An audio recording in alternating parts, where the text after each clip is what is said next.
رجب but کو پیغام دوں گا، رجب بٹ تو 295 سی نو چھیڑ کے مسلمانہ دے دل دکھائے نہیں، تینوں پتہ نہیں تو فخر کیتا 295 سی تے، تینوں پتہ نہیں ہے توہین رسالت دے مجرم تے لگ دیئے، اے توہین مذہب دے مجرم تے لگ دیئے۔ اور لوگوں اس بلاگر دے خلاف ناصر مدنی آواز اٹھائی، تسی آکھیا تانوں کی لگے،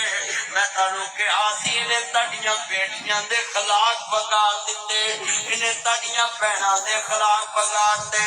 اور تیاں نچاؤں دے بہناں نچاؤں دے ماں وکھاؤں دے بہناں وکھاؤں دے، انہاں بلاگراں نے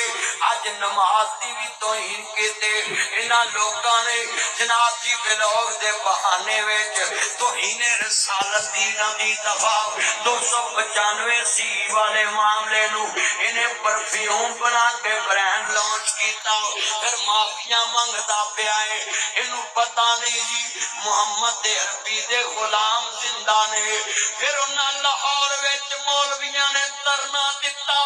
ادھے پوئے کے جا کے کیا اسی تھانے FIR کرونی ہے۔ اور لوگوں میرا پیغام ہے، جڑا بھی حضور دے دشمناں دی ساچ کھڑاوے گا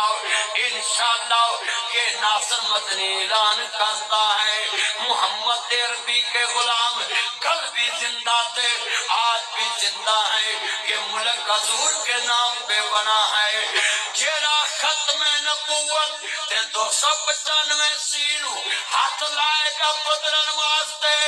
انہوں اسی نانی یاد کرا دوانگے، ان کے نام پہ مرنے والے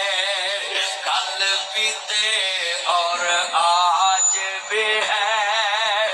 میرے بچے اس کا کوئی بلوگ نہ دیکھو، یہ بچہ صحابہ کا دشمن، یہ رجب بٹ میرے نبی کریم کی ختم نبوت اور جناب یہ 295 سی کے بارے